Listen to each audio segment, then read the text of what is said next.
Parte 1. O seu modelo de dinheiro. Vivemos num mundo de dualidades, alto e baixo, claro e escuro, quente e frio, rápido e lento, direita e esquerda são alguns exemplos dos milhares de polos opostos com que convivemos. Para que um polo exista, é necessário que o outro exista também. É possível haver um lado direito sem que haja um lado esquerdo? Sem chance. Portanto, se existem regras externas para o dinheiro, há também regras internas para ele. As primeiras envolvem aspectos essenciais, como conhecimento comercial, administração financeira e estratégias de investimento. Mas não menos fundamental é o jogo interno. Vou fazer uma analogia com um carpinteiro e as suas ferramentas. Ter as mais modernas ferramentas é indispensável para ele, porém ser um carpinteiro de primeira categoria, capaz de utilizá-las com a habilidade de um mestre, é ainda mais importante. Eu sempre digo, não basta estar no lugar certo, na hora certa. Você tem que ser a pessoa certa no lugar certo, na hora certa. Quem é você então? Como você pensa? Quais são as suas crenças? Quais são os seus hábitos e as suas características? Qual é a sua opinião sobre si próprio? Quanta confiança você tem em si mesmo? Como é o seu relacionamento com as pessoas? Até que ponto você confia nelas? Você realmente acredita que merece ser rico? Qual é a sua capacidade de agir apesar do medo, da preocupação, do incômodo, do desconforto? Você consegue ir em frente mesmo quando não está disposto a fazer isso? O fato é que o seu caráter, o seu pensamento e as suas crenças são os fatores que determinam o seu grau de sucesso. Stuart White, um dos meus escritores favoritos, apresenta a questão da seguinte maneira: a chave do sucesso é despertar a própria energia, pois isso atrairá as pessoas até você, e quando elas aparecerem, fature. Princípio de riqueza. Os seus rendimentos crescem na mesma medida em que você cresce. Por que o seu modelo de dinheiro é importante? Você já ouviu falar de pessoas que desabrocham financeiramente? Já notou que alguns indivíduos ganham rios de dinheiro e depois perdem tudo, ou começam aproveitando uma excelente oportunidade e em seguida deixam o bolo desandar? Agora você sabe qual é a verdadeira causa desse problema. Por fora parece má sorte, uma oscilação na economia, um sócio desonesto, seja lá o que for.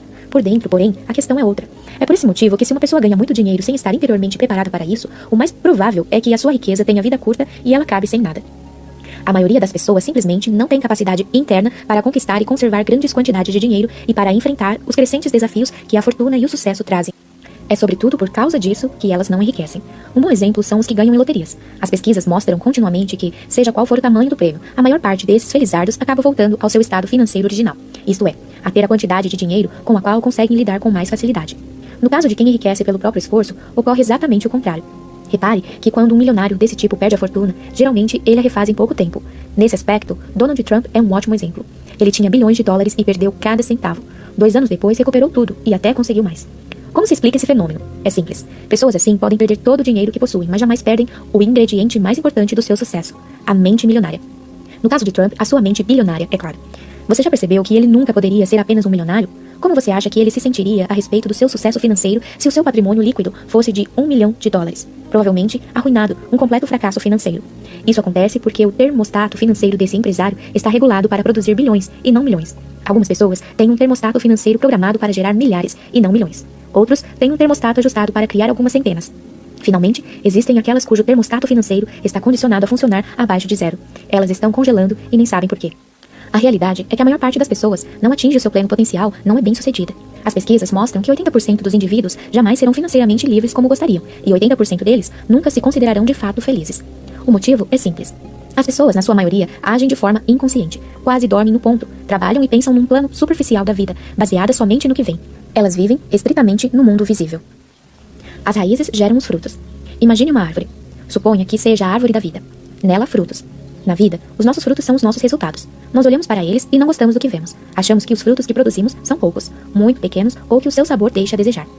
O que tendemos a fazer, então? A maioria de nós dedica ainda mais atenção aos resultados. Mas de onde eles vêm? São as sementes e as raízes que os geram. É o que está embaixo da terra que cria o que está em cima dela. É o invisível que produz o visível. E o que significa isso? Isso quer dizer que, se você quer mudar os frutos, primeiro tem que trocar as raízes. Quando deseja alterar o que está visível, antes deve modificar o que está invisível. Princípio de riqueza. Se você quer mudar os frutos, primeiro tem que trocar as raízes. Quando deseja alterar o que está visível, antes deve modificar o que está invisível. Algumas pessoas dizem que é necessário ver para crer. A pergunta que tenho para elas é: por que você paga a conta de luz? Mesmo não vendo a eletricidade, você com certeza percebe e utiliza o poder que ela tem. Se não estiver muito certo acerca da sua existência, experimente colocar o dedo na tomada. Garanto que a sua dúvida desaparecerá imediatamente. Aprendi com a experiência que as coisas que não vemos são muito mais poderosas do que as que vemos. Talvez você não concorde com essa afirmação, mas tenho certeza de que você sofrerá se não aplicar esse princípio na sua vida. Por quê? Porque estará indo contra as leis da natureza, que dizem que o que está embaixo do solo gera o que está em cima dele. O que é invisível cria o que é visível. Como seres humanos, não estamos acima da natureza, somos parte dela. Portanto, quando respeitamos as suas leis e cuidamos das nossas raízes, do nosso mundo interior, a vida flui suavemente. Se não fazemos isso, viver se torna difícil. Em toda floresta, fazenda, pomar, é o que está embaixo da terra que gera o que está na superfície. Portanto, é inútil concentrarmos a atenção nos frutos que já estão maduros. Não temos como mudar aqueles que já estão pendendo dos galhos, mas podemos modificar os que ainda vão nascer. Para isso, precisamos cavar a terra e reforçar as nossas raízes. Os 4 quadrantes. Uma das coisas mais importantes que você deve entender é que não vivemos num único plano da existência. A nossa vida acontece em pelo menos 4 reinos distintos. Esses 4 quadrantes são o mundo físico, o mundo mental, o mundo emocional e o mundo espiritual. O que a maioria das pessoas nunca percebe é que o reino físico é apenas uma impressão dos outros 3. Suponha que você tenha acabado de escrever uma carta no computador. Você aperta a tecla imprimir e a carta aparece na impressora. Em seguida, você examina a página e encontra um erro de digitação. Você apaga o erro, redigita a palavra corretamente, depois manda imprimir outra vez e lá está o mesmo erro. Mas como pode ser? Afinal, você acabou de corrigi-lo. Então você apaga uma área maior até consulta as 300 páginas do manual chamado Corrigindo Erros de Digitação com Eficácia. Pronto, agora você tem todas as ferramentas e o conhecimento de que precisava. Aciona o comando imprimir e lá está o erro de novo. Ah, essa não, você grita perplexo. Não é possível. O que está acontecendo? Será que entrei na 5ª dimensão? O que está acontecendo é que o problema não pode ser corrigido na impressão no mundo físico, mas apenas no programa, nos mundos mental, emocional e espiritual. Dinheiro é resultado. Riqueza é resultado. Saúde é resultado. Doença é resultado. O seu peso é resultado. Vivemos num mundo de causa e efeito. Princípio de riqueza. Dinheiro é resultado. Riqueza é resultado. Saúde é resultado. Doença é resultado. O seu peso é resultado. Vivemos num mundo de causa e efeito. Você já ouviu alguém dizer que a falta de dinheiro é um enorme problema? Na verdade, ela nunca é um problema, e sim um sintoma do que está acontecendo embaixo da terra. A falta de dinheiro é o efeito, mas onde está a causa? Ela se resume ao seguinte: a única maneira de mudar o seu mundo exterior é modificar o seu mundo interior. Quaisquer que sejam seus resultados, abundantes ou escassos, bons ou maus, positivos ou negativos, lembre-se sempre de que o seu mundo exterior é apenas um reflexo do seu mundo interior. Se as coisas não vão bem na sua vida exterior, é porque não estão indo bem na sua vida interior. É simples assim. Declarações. Um poderoso segredo para a mudança. Nos seminários, uso técnicas de aprendizado acelerado. Com elas, as pessoas aprendem mais depressa e memorizam uma quantidade maior de ensinamentos. A chave é o envolvimento. A abordagem que emprego segue o velho ditado. Você se esquece daquilo que escuta. Você se lembra daquilo que vê. Você entende aquilo que faz. Por isso, vou lhe pedir que toda vez que você terminar a leitura de um princípio de riqueza, faça uma declaração verbal. Em seguida, emita outra declaração. O que é uma declaração? Uma simples afirmação positiva, pronunciada enfaticamente em voz alta. Por que as declarações são uma ferramenta tão valiosa? Porque tudo que existe é feito de uma única coisa: energia. A energia sempre viaja em frequências e vibrações. Assim, toda declaração tem uma frequência vibratória. Quando você faz uma declaração em voz alta, a energia que ela libera vibra por todas as células do seu corpo. Ela envia mensagens específicas, não apenas para o universo, como também para o seu subconsciente. A diferença entre uma declaração e uma afirmação é pequena, mas, até onde sei, poderosa. A afirmação é definida como um enunciado positivo, segundo o qual um objetivo que você pretende alcançar já está se concretizando. Uma declaração é definida como o anúncio formal da intenção de empreender um dado curso de ação ou de adotar uma posição específica. A afirmação diz que determinado objetivo já está sendo alcançado. Não a vejo com bons olhos porque, quase sempre, quando afirmamos alguma coisa que ainda não é real, uma voz dentro da nossa cabeça costuma responder: isso não é verdade, é lorota. Por outro lado, declarar não é dizer que algo já é real, e sim que temos a intenção de fazer ou de ser alguma coisa. É uma posição que a voz consegue aceitar, porque não estamos afirmando que é verdade agora, mas um propósito para o futuro. Uma declaração é também, por definição, formal. É a emissão formal de uma energia que penetra no universo e percorre o nosso corpo. Outra palavra importante da definição de declaração é ação. Devemos executar todas as ações necessárias para que as nossas intenções se tornem realidade. Recomendo que você faça as declarações em voz alta todo dia de manhã e à noite. Devo admitir que quando ouvi tudo isso pela primeira vez, eu disse: sem essa, esse negócio de declaração é muito artificial. Mas como na época eu estava quebrado, pensei: mas que diabos, isso não vai doer. E fui em frente. Como agora estou rico, não surpreende que eu acredite que as declarações funcionam de verdade. De qualquer forma, prefiro ser absolutamente crédulo e rico do que absolutamente incrédulo e duro. E você? Eu o convido a dizer: declaração. O meu mundo interior cria o meu mundo exterior. Agora diga: eu tenho uma mente milionária. Qual é e como se formou o seu modelo de dinheiro? Nos programas de rádio e de televisão de que participo nos Estados Unidos, sou conhecido por fazer a seguinte afirmação: em 5 minutos posso prever o futuro financeiro que você terá pelo resto da sua vida. Princípio de riqueza. Em 5 minutos posso prever o futuro financeiro que você terá pelo resto da sua vida. Como? Numa rápida conversa com uma pessoa, consigo identificar aquilo que chamo de seu modelo de dinheiro e de sucesso. Todos nós temos um plano de dinheiro e de sucesso inscrito no subconsciente. É esse modelo, mais do que todas as outras coisas combinadas, o que determina o nosso futuro financeiro. E o que é o modelo de dinheiro? Vou fazer uma analogia com o projeto de uma casa, que é o plano ou o desenho pré-estabelecido para aquela construção. Analogamente, o modelo de dinheiro de uma pessoa é a sua programação, ou seu modo de ser pré-estabelecido com relação às finanças. Quero apresentar a você uma fórmula extremamente importante que determina como criamos a nossa realidade e a nossa riqueza. Muitos dos mais respeitados professores da área de potencial humano usam-na como base dos seus ensinamentos. Ela se chama processo de manifestação e tem a seguinte sequência: PSA é igual a R. Princípio de riqueza. Pensamentos conduzem a sentimentos. Sentimentos conduzem a ações. Ações conduzem a resultados. O modelo financeiro de uma pessoa consiste numa combinação dos seus pensamentos, dos seus sentimentos e das suas ações em questão de dinheiro. Como se forma, então, um modelo de dinheiro? A resposta é simples. Ele se constitui fundamentalmente da informação ou programação que a pessoa recebeu no passado, sobretudo quando era criança. Quais foram as fontes primárias dessa programação ou condicionamento? Para a maioria de nós, a lista inclui pais, irmãos, amigos, figuras de autoridade, professores, líderes religiosos, mídia e cultura, para mencionar alguns elementos. Vejamos a cultura. Sabemos que algumas sociedades têm formas próprias de pensar sobre o dinheiro e de lidar com ele, enquanto outras fazem isso de um modo diferente. Você acredita que a criança já sai do ventre da mãe com as atitudes formadas em relação ao dinheiro ou que ela é ensinada a lidar com ele? Acertou. Toda criança é ensinada a pensar e agir no que diz respeito às finanças. O mesmo vale para você, para mim e para todas as pessoas. Fomos ensinados a pensar e agir de determinada maneira no que se refere ao dinheiro. Esses ensinamentos se transformaram no condicionamento, que são todas as respostas automáticas que nos conduzem ao longo da vida. A menos, é claro, que sejamos capazes de intervir e rever os arquivos de dinheiro que temos na cabeça. É exatamente isso o que você fará ao longo da leitura deste livro, e o que venho ensinando a milhares de pessoas nos meus seminários. Eu disse que pensamentos conduzem a sentimentos, sentimentos conduzem a ações e ações conduzem a resultados. Nesse ponto, surge uma pergunta interessante. De onde vêm os seus pensamentos? Por que você pensa de modo diferente das outras pessoas? Os seus pensamentos têm origem nos arquivos de informação que você guarda nos compartimentos de armazenagem da sua mente. Mas de onde parte essa informação? Da sua programação passada. É verdade, o seu condicionamento determina todos os pensamentos que surgem na sua mente. É por isso que ele costuma ser chamado de mente condicionada. Por isso, ou melhor, para incluir esse entendimento, o processo de manifestação pode agora ser ajustado da seguinte maneira: PSA é igual a R. A sua programação conduz aos seus pensamentos. Os seus pensamentos conduzem aos seus sentimentos. Os seus sentimentos conduzem às suas ações. As suas ações conduzem aos seus resultados. Mudando a programação, você dá o primeiro e indispensável passo para modificar os seus resultados. E como ocorre o condicionamento? Ele se estabelece de 3 maneiras principais em todos os campos da vida, inclusive no do dinheiro. Programação verbal. O que você ouvia quando era criança? Exemplo. O que você via quando era criança? Episódios específicos. Que experiências você teve quando era criança? Como é muito importante que você entenda os 3 aspectos do condicionamento, vou analisar cada um deles mais a fundo. Na parte 2, você aprenderá a se recondicionar para obter riqueza e sucesso. A primeira influência. Programação verbal. Na sua infância, que frases você ouvia a respeito de dinheiro, riqueza e pessoas ricas? Provavelmente algo como: o dinheiro é a fonte de todo o mal.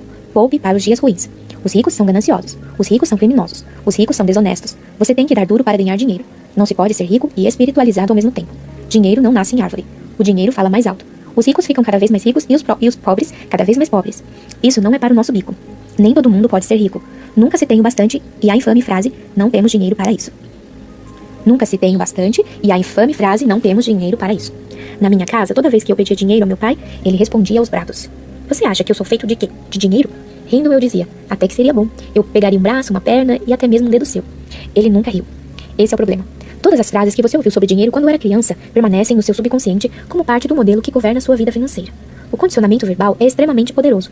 Por exemplo, um dia, meu filho Jesse, que na época tinha 3 anos de idade, veio correndo até mim, todo animado, e disse: papai, vamos ver o filme da Tartaruga Ninja? Está passando aqui perto. Juro que não fazia a menor ideia de como aquele pingo de gente já podia ser um craque em geografia. 2 horas depois, obtive a resposta ao assistir ao anúncio do filme na televisão. A chamada final dizia: em cartaz, no cinema, perto de você. Tive outro exemplo da força do condicionamento verbal por meio de um dos participantes do seminário intensivo da mente milionária. Stephen não tinha nenhum problema em ganhar dinheiro. A sua dificuldade era conservá-lo. Na época em que se inscreveu no programa, ele embolsava mais de $800 mil por ano, o mesmo resultado dos 9 anos anteriores. Apesar disso, ainda passava sufoco. Stephen dava sempre um jeito de gastar o dinheiro, emprestá-lo ou perdê-lo em maus investimentos. Fosse qual fosse a razão, o seu patrimônio líquido ainda era igual a 0. Ele me contou que, quando era garoto, a sua mãe costumava dizer: os ricos são gananciosos, eles lucram com o suor dos pobres. A gente deve ter o suficiente para viver, mais do que isso é cobiça. Ninguém precisa ser um Einstein para perceber o que se passava no subconsciente de Stephen. Não era de admirar que ele estivesse quebrado, pois fora verbalmente condicionado pela mãe a acreditar que os ricos são gananciosos. Consequentemente, a sua mente ligava as pessoas ricas à ambição desmedida, que é evidentemente má. Como ele não queria ser mau, o seu subconsciente lhe dizia que não podia ser rico. Stephen amava a mãe e não queria que ela o desaprovasse. É óbvio que, pelo sistema de crenças dela, ele não teria sua aprovação se ficasse rico. Assim, a única coisa que podia fazer era livrar-se de todo o dinheiro que excedesse o estritamente necessário para o seu sustento. De outra forma, estaria sendo ganancioso. Você deve estar pensando que, entre possuir riqueza e ter a aprovação da mãe ou de quem quer que seja, a maioria das pessoas escolheria ser rica. Nem pensar. A mente humana não funciona assim. É claro que o dinheiro parece ser a escolha lógica, mas quando o subconsciente tem que optar entre a lógica e as emoções profundamente enraizadas, as emoções quase sempre vencem. Princípio de riqueza. Quando o subconsciente tem que optar entre a lógica e as emoções profundamente enraizadas, as emoções quase sempre vencem. Retornando à história de Stephen, em menos de 10 minutos de curso, usando técnicas experienciais extremamente eficazes, ele conseguiu mudar o seu modelo de dinheiro de modo espetacular. Em apenas 2 anos, passou de falido a milionário. No seminário, Stephen começou a compreender que essas crenças negativas eram da sua mãe e não suas, e se baseavam na programação que ela recebera no passado. Dei, então, um passo à frente, ajudando-o a criar uma estratégia para não perder a aprovação dela, caso ficasse rico. Foi muito simples. A mãe de Stephen sempre adorou praia. Ele investiu então numa casa no Havaí de frente para o mar. Ela vai para lá todo ano passar o verão e se sente no céu, e ele também. Agora, essa senhora considera fantástico o fato de o filho ser alguém bem-sucedido financeiramente, e não economiza elogios à sua generosidade. Eu mesmo, depois de um início lento, ia bem nos negócios, mas nunca chegava a ganhar dinheiro com ações. Ao tomar consciência do modelo de dinheiro que possuía, lembrei-me de que quando eu era garoto, todos os dias, depois do trabalho, o meu pai se sentava à mesa de jantar com um jornal, examinava as páginas do mercado de capitais e batia com o punho na mesa, reclamando: malditas ações. Depois ele passava a meia hora seguinte atacando a estupidez do sistema e mostrando como as pessoas podem ter mais chances de ganhar dinheiro com jogos de loteria. Agora que você já entende o poder do condicionamento verbal, consegue perceber porque eu não era capaz de ganhar dinheiro com ações. Eu estava literalmente programado para fracassar, para escolher a ação errada, pelo preço errado, na hora errada. Por quê? Para validar subconscientemente o modelo de dinheiro que bradava: malditas ações. Tudo que sei dizer é que depois que arranquei essa erva daninha, tremendamente tóxica do meu jardim financeiro interno, comecei a colher os frutos. A partir do meu recondicionamento, passei a escolher ações que se valorizavam, e desde então, continuei a ter um admirável sucesso no mercado de capitais. Parece incrível, mas depois que a pessoa de fato compreende como o modelo de dinheiro funciona, isso faz todo sentido. Repetindo, o condicionamento do seu subconsciente determina o seu pensamento. O seu pensamento determina suas decisões e estas determinam as suas ações, que finalmente determinam os seus resultados.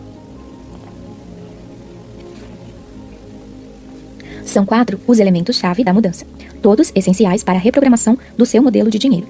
Eles são simples, porém muito poderosos. O primeiro elemento da mudança é a conscientização. Você não pode modificar uma coisa cuja existência ignora. O segundo elemento da mudança é o entendimento. Compreendendo a origem do seu modo de pensar, você será capaz de reconhecer que ele tem que vir de fora. O terceiro elemento da mudança é a desassociação. Ao constatar que esse modo de pensar não é seu, você tem a opção de mantê-lo ou largá-lo, baseado em quem você é hoje e onde quer estar amanhã. Pode observar essa maneira de pensar e vê-la como ela é, apenas um arquivo de informação armazenado na sua mente há muito tempo que talvez não tenha mais um pingo de verdade nem de valor para você. O quarto elemento é o recondicionamento.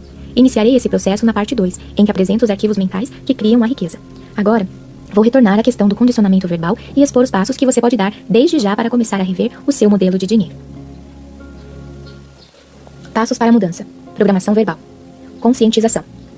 Escreva as frases que você ouvia sobre dinheiro, riqueza e pessoas ricas quando era criança. Entendimento. Escreva sobre como essas frases vêm afetando a sua vida financeira até hoje. Dissociação. Você percebe que esses pensamentos representam apenas o seu aprendizado passado, que eles não são parte da sua anatomia, não são quem você é? Consegue ver que o presente lhe dá a opção de ser diferente? Declaração. As coisas que eu ouvia sobre dinheiro não são necessariamente verdadeiras. Opto por adotar novas formas de pensar que contribuam para a minha felicidade e o meu sucesso. Agora diga: eu tenho uma mente milionária. A segunda influência. Exemplos. A segunda maneira como somos condicionadas é chamada de exemplo. Como se comportavam os seus pais ou responsáveis em questão de dinheiro quando você era criança? Eles cuidavam bem ou mal das finanças? Eram gastadores ou econômicos? Eram investidores perspicazes ou nunca investiam? Eram propensos a arriscar ou conservadores? Vocês tinham dinheiro sempre ou só esporadicamente? O dinheiro afluía com facilidade à sua família ou era suado? Era fonte de felicidade ou motivo de ásperas discussões? Por que essa informação é importante? Você já deve ter ouvido a frase: macaco vê, macaco faz. Ora, nós, seres humanos, não ficamos muito atrás. Quando crianças, aprendemos quase tudo a partir dos exemplos que nos dão. Embora a maioria de nós odeie admitir o que vou dizer, há uma boa dose de verdade no velho ditado: a fruta não cai longe da árvore. Isso me lembra a história da mulher que estava preparando o pernil para o jantar, cortando as 2 pontas dessa peça de carne. Sem entender, o marido lhe perguntou por que ela fazia isso. Ela respondeu: era assim que a minha mãe fazia. Justamente naquela noite, a sua mãe foi jantar com eles. Os dois aproveitaram para lhe perguntar por que ela sempre cortava as 2 extremidades do pernil. A mãe respondeu: porque era assim que a minha mãe fazia. Então, eles decidiram telefonar para a avó dela e saber por que ela cortava as pontas do pernil. A resposta? Porque a minha panela era pequena. A questão é, em matéria de dinheiro, tendemos a ser idênticos aos nossos pais, a um deles em particular ou a uma combinação dos dois. O meu pai, por exemplo, era empresário do ramo da construção civil. Construía de 12 a 100 casas por projeto. Cada um desses empreendimentos demandava um pesado investimento de capital. O meu pai precisava empenhar tudo o que tínhamos para fazer empréstimos nos bancos até as casas serem vendidas e o dinheiro começar a entrar. Por isso, toda vez que ele dava início a um projeto, nós ficávamos mergulhados em dívidas e sem um tostão para gastar. Como você pode imaginar, por essa época, o humor do meu pai não era dos melhores, nem a generosidade era o seu forte. Para tudo o que eu lhe pedia, mesmo que custasse só um centavo, a sua resposta padrão, depois de "você acha que eu sou feito de dinheiro?", era "está maluco?". É claro que eu não conseguia mais do que aquele olhar de "nem pense em pedir outra vez". Garanto que você sabe exatamente o que é isso. Essa situação durava 1 ano ou 2, até as casas serem vendidas. Depois ficávamos cheios de grana. Da noite para o dia, o meu pai se transformava em outra pessoa. Ficava feliz, afável e extremamente generoso. Até me perguntava se eu precisava de dinheiro. Eu tinha ganas de lhe devolver aquele olhar da época das vacas magras, mas como não era bobo, dizia apenas "claro, pai, obrigado", e revirava os olhos. A vida era boa até o maldito dia em que ele chegava em casa anunciando: "Encontrei um ótimo terreno. Vamos construir novamente". Lembro-me muito bem de que eu costumava dizer: "Fantástico, pai, boa sorte", com o coração apertado por saber do período de dureza que teríamos pela frente. Até onde consigo me lembrar, esse padrão já existia quando eu tinha 6 anos de idade. E durou até os meus 21 anos, quando saí definitivamente de casa. Foi quando tudo mudou, pelo menos era assim que eu pensava. Nessa época, terminei os estudos e me tornei, como você há de imaginar, construtor. Depois me meti em vários negócios relacionados com projetos de construção. Por algum estranho motivo, após ganhar pequenas fortunas em pouco tempo, eu estava de novo na pindaíba. Então começava outro negócio, sentia-me novamente no topo do mundo e 1 ano depois me via mais uma vez no fundo do poço. Fiquei cerca de 10 anos nesse esquema de altos e baixos, até perceber que o problema talvez não fosse o ramo de negócio em que eu estava, os sócios que escolhia, os empregados que tinha, a situação econômica do país ou minha decisão de dar um tempo no trabalho e relaxar quando as coisas iam bem. Finalmente reconheci que talvez estivesse inconscientemente revivendo os altos e baixos do meu pai. Graças a Deus, tive a oportunidade de aprender o que você está lendo neste livro e consegui me recondicionar a abandonar o modelo ioiô e construir uma vida de prosperidade crescente. Até hoje, sinto ânsia de mudar quando as coisas vão bem e sabotar a mim mesmo no processo. Mas agora tenho na mente outro arquivo que observa esse sentimento e diz: "Obrigado pela informação. Pode retomar a concentração e voltar ao trabalho". O exemplo seguinte vem de um dos participantes dos seminários. Nunca vou me esquecer de um senhor que, em lágrimas, se aproximou de mim no final da apresentação, com a respiração ofegante e enxugando os olhos na manga da camisa. Olhei para ele e perguntei: "Qual é o problema, senhor?" Ele respondeu: "Tenho 63 anos de idade. Leio livros e frequento seminários desde que eles foram inventados. Já estudei todo tipo de palestrante e tentei tudo o que eles sugeriram. Ações, imóveis, 1 dúzia de negócios diferentes. Voltei à universidade e obtive um MBA. Tenho 10 vezes mais conhecimento do que a média das pessoas e jamais alcancei o sucesso financeiro. Em todos esses anos, sempre comecei muito bem e acabei de mãos vazias e nunca soube por quê. Eu me achava um completo idiota até hoje. Depois de ouvir o que você falou e processar as informações, finalmente as coisas começaram a fazer sentido. Não há nada errado comigo. Simplesmente trago o modelo de dinheiro do meu pai gravado na mente. E esse tem sido o meu castigo. O meu pai perdeu tudo que possuía num negócio mal sucedido. Todo dia, ele saía de casa para procurar trabalho ou tentar vender alguma coisa e voltava sem nada. Ah, se eu tivesse aprendido sobre modelos e padrões de dinheiro há 40 anos, quanta perda de tempo todo esse aprendizado e conhecimento. E começou a chorar convulsivamente. Eu lhe disse: "O seu conhecimento não é de forma nenhuma uma perda de tempo. Ele apenas ficou latente num canto do seu cérebro, à espera do momento oportuno para se manifestar. Agora que o Senhor formulou um modelo de sucesso, tudo que aprendeu ao longo da vida se tornará útil e fará com que seja bem-sucedido. A maioria de nós já sabe a verdade quando a escuta." Ele começou a ficar ofegante de novo, depois foi se mostrando mais aliviado e passou a respirar profundamente. Em seguida, um grande sorriso iluminou seu rosto. Deu-me um forte abraço e disse: "Obrigado, obrigado, obrigado. Na última vez que tive notícias desse senhor, ele estava nas alturas. Acumularam mais riqueza nos últimos 18 meses do que nos últimos 18 anos. Para mim, isso é o máximo." Repito, mesmo que você tenha todo o conhecimento e toda a qualificação do mundo, se o seu modelo não estiver programado para o sucesso, você estará condenado financeiramente. Nos seminários, recebo muitas pessoas cujos pais lutaram na Segunda Guerra Mundial ou sofreram uma grande perda financeira. Elas sempre se espantam ao perceber como as experiências dos pais influenciaram as suas crenças e os seus hábitos a respeito do dinheiro. Algumas delas gastam feito loucas porque, como dizem, é muito fácil perder tudo, por isso o melhor é desfrutar o dinheiro enquanto é possível. Outras fazem o caminho inverso, guardam o que tem no cofre para os dias difíceis. Uma palavra de sabedoria: poupar para os dias difíceis parece uma boa ideia, mas pode também criar grandes problemas. Um dos princípios que ensino nos cursos é o poder da intenção. Se você está juntando dinheiro para os dias difíceis, o que acabará conseguindo? Dias difíceis. Pare de fazer isso. Em vez de economizar para tempos ruins, concentre-se em guardar para os dias felizes ou para o dia em que você alcançar a sua liberdade financeira. Nesse caso, pela lei da intenção, é exatamente isso o que obterá. Eu disse anteriormente que, em questões de dinheiro, a maioria das pessoas tende a se identificar com os pais ou com um deles, pelo menos. Mas há também o outro lado da moeda. Há quem acabe se tornando exatamente o oposto deles. Por que isso acontece? Será que as palavras raiva e rebeldia têm algo a ver com essa história? Em suma, tudo depende do quanto a pessoa se irritava com os pais. Infelizmente, quando somos crianças, não podemos dizer a eles: "Mamãe, papai, sentem-se aqui, quero discutir uma coisa com vocês. Não gosto da maneira como vocês lidam com o seu dinheiro. Por isso, quando for adulto, vou agir de um modo totalmente diferente. Espero que compreendam. Agora vão dormir. Tenham bons sonhos." Não, as coisas definitivamente não acontecem assim. Pelo contrário, quando os nossos botões são apertados, geralmente tendemos a ficar furiosos e a reagir com uma atitude do tipo: eu odeio vocês, jamais serei como vocês. Quando eu crescer, serei rico, terei tudo o que quero, gostem vocês ou não. Depois vamos para o quarto, batemos a porta e começamos a socar o travesseiro ou o que estiver ao alcance da mão para extravasar a frustração. Muitas pessoas nascidas em famílias pobres sentem raiva e se rebelam. Em geral, elas vão à luta e enriquecem ou têm pelo menos o impulso de enriquecer. Mas há um pequeno problema, que é na verdade um problemão. Mesmo que façam fortuna ou se mantêm de trabalhar na tentativa de alcançar o sucesso, elas não costumam ser felizes. Por quê? Porque as raízes da sua riqueza ou motivação para ganhar dinheiro são a raiva e o ressentimento. Consequentemente, dinheiro e raiva tornam-se entidades associadas na sua mente. Quanto mais dinheiro elas têm ou lutam para ter, mais enraivecidas ficam. Até o dia em que a sua consciência lhe diz: estou cansado de tanta raiva e de tanto estresse. Tudo o que eu quero é paz e felicidade. Nesse ponto, as pessoas perguntam à mesma mente que criou aquela associação o que fazer a respeito dessa situação. E a mente responde: para se livrar da raiva, será necessário dar um fim ao seu dinheiro. E é o que elas fazem. Inconscientemente, livram-se dele. Começam a gastar loucamente, a realizar maus investimentos, a pedir divórcios desastrosos do ponto de vista financeiro ou a sabotar o próprio sucesso de outra forma. Mas não importa, porque agora elas são felizes, certo? Errado. As coisas ficam ainda piores porque agora, além de continuarem a sentir raiva, elas estão também na lona. Deram fim à coisa errada. Livraram-se do dinheiro e não da raiva, do fruto e não da raiz. Quando a verdadeira questão é, e sempre foi, a raiva que sentem dos pais. Enquanto esse sentimento permanecer, elas nunca estarão verdadeiramente felizes ou em paz, não importa quanto dinheiro tenham ou deixem de ter. A sua razão ou motivação para enriquecer ou fazer sucesso é crucial. Se ela possuir uma raiz negativa como o medo, a raiva ou a necessidade de provar algo a si mesmo, o dinheiro nunca lhe trará felicidade. Princípio de riqueza.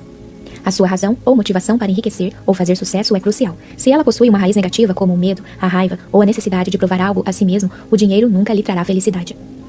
Por quê? Porque nenhum desses problemas pode ser resolvido com dinheiro. Veja o caso do medo, por exemplo. Nos seminários, costumo perguntar à plateia: quantos de vocês diriam que o medo é a sua principal motivação para o sucesso? Poucas pessoas erguem o braço. No entanto, quando eu pergunto quantos de vocês diriam que a segurança é uma das suas principais motivações para o sucesso, quase todos os presentes levantam a mão. Mas preste atenção. A segurança e o medo são ambos motivados pelo mesmo fator. A busca por segurança tem origem na insegurança, cujo fundamento é o medo. Será que mais dinheiro dissipa o medo? Quem dera. A resposta é absolutamente não. Por quê? Porque o dinheiro não é a raiz do problema. O medo, sim. E o pior é que esse sentimento, mais do que um problema, é um hábito. Portanto, ganhar mais dinheiro apenas mudará o tipo de temor que trazemos dentro de nós.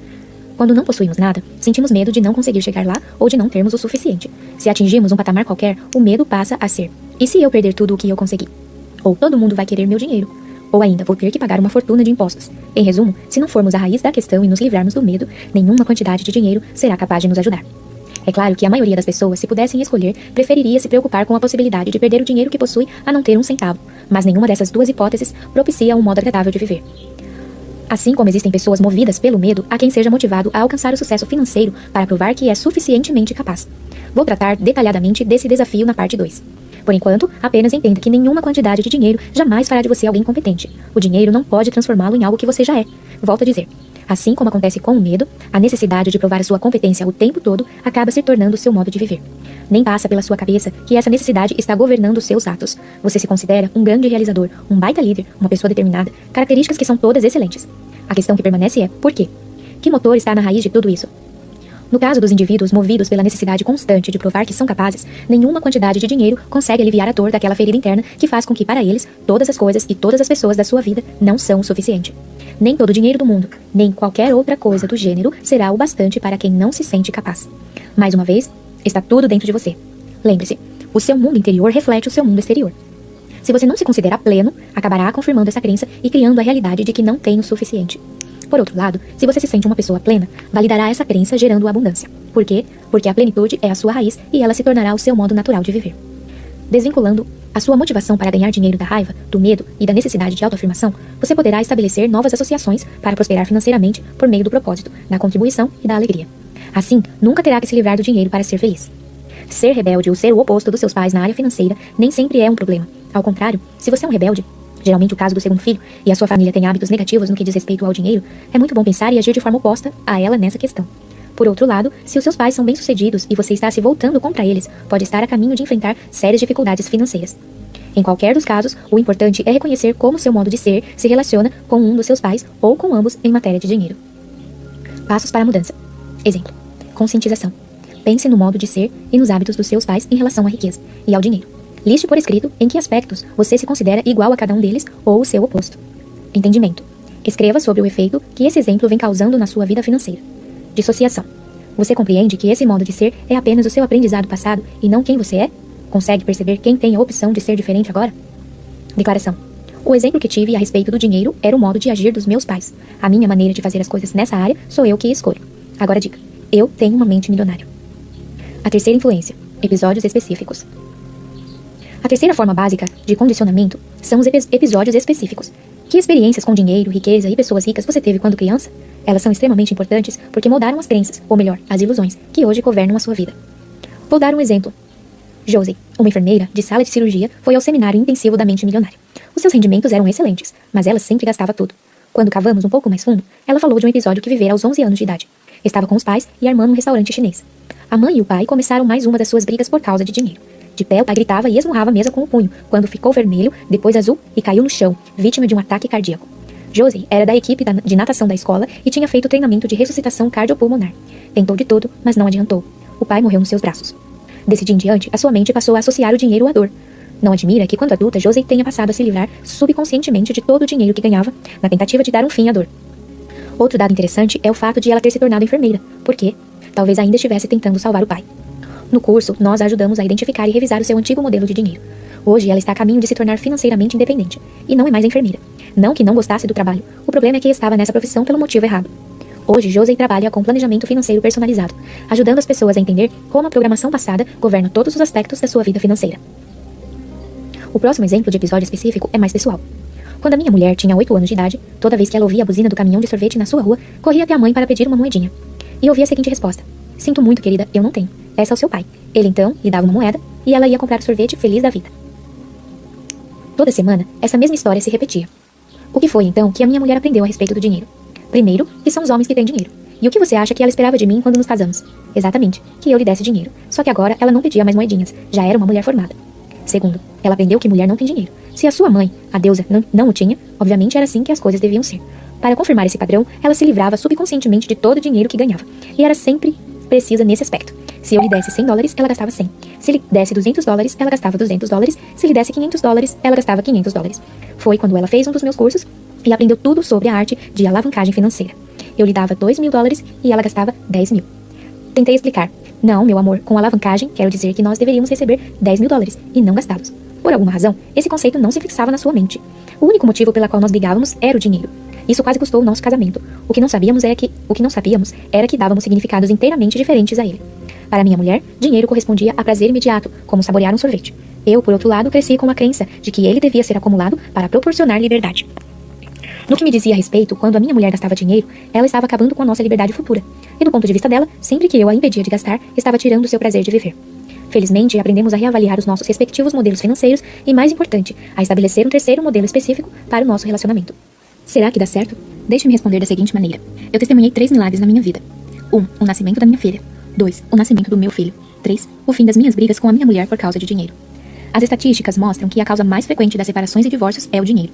E o principal motivo por trás das brigas não é o dinheiro em si mesmo, mas o conflito entre modelos de dinheiro. Não importa quanta grana você tenha ou deixe de ter. Se o seu modelo não é compatível com o da pessoa com quem se relaciona, há um grande desafio à sua frente. Isso vale para pessoas casadas, namorados, familiares e até sócios. O fundamental é compreender que você está lidando com modelos e não com dinheiro. Uma vez que tenha identificado o modelo financeiro do seu parceiro ou da sua parceira, conseguirá lidar com ele de um modo que satisfaça ambos. O primeiro passo é se conscientizar de que os arquivos de dinheiro dessa pessoa são provavelmente diferentes dos seus. Em vez de se aborrecer, procure compreender. Faça o possível para saber o que é importante para ela nessa área e identifique as suas motivações e os seus receios. Assim, estará lidando com as raízes e não com os frutos, e terá uma boa chance de solucionar o problema. Do contrário, perca a esperança. Passos para a mudança. Episódios específicos. Há um exercício que você pode fazer com seu parceiro ou com a sua parceira. Sentem-se e falem sobre as histórias envolvendo dinheiro que cada um de vocês tem na memória. O que ouviam quando crianças, os respectivos modelos familiares e quaisquer episódios emocionais específicos que tenham vivido. Descubram também o que o dinheiro realmente significa para ambos. Prazer, liberdade, segurança e status. Isso os ajudará a identificar os seus modelos de dinheiro atuais e descobrir os motivos das suas divergências nessa questão. Em seguida, falem a respeito do que vocês querem hoje, não como indivíduos, mas como parceiros. Cheguem a um acordo e decidam sobre os seus objetivos gerais e as suas atitudes em relação a dinheiro e sucesso. Depois, escrevam no papel uma lista das ações que os dois consideram positivas para guiar a sua vida. Prenda o papel na parede e sempre que houver um problema, lembre-se, mutuamente e com toda a gentileza, daquilo que vocês decidiram juntos quando conversaram de maneira objetiva, desapaixonada e livre das garras dos seus antigos modelos de dinheiro. Conscientização. Pense no episódio emocional específico a respeito de dinheiro que você tenha vivido quando criança. Entendimento. Escreva sobre como esse episódio pode ter afetado a sua vida financeira atual. Dissociação. Você compreende que esse modo de ser é apenas o seu aprendizado passado, e não quem você é? Consegue perceber que tem a opção de ser diferente agora? Compreende que esse modo de ser é apenas o seu aprendizado passado, e não quem você é? Consegue perceber que tem a opção de ser diferente agora? Declaração. Eu me liberto das minhas experiências passadas negativas com dinheiro e crio para mim um futuro novo e rico. Agora diga, eu tenho uma mente milionária. Afinal, o que está programado no seu modelo de dinheiro? É hora de responder a pergunta que vale 1 milhão.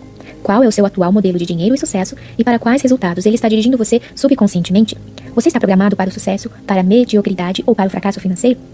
Está programado para viver na dureza ou para fazer fortuna? Está programado para batalhar por dinheiro ou para trabalhar de forma equilibrada? Você está condicionado a ter um rendimento estável ou flutuante?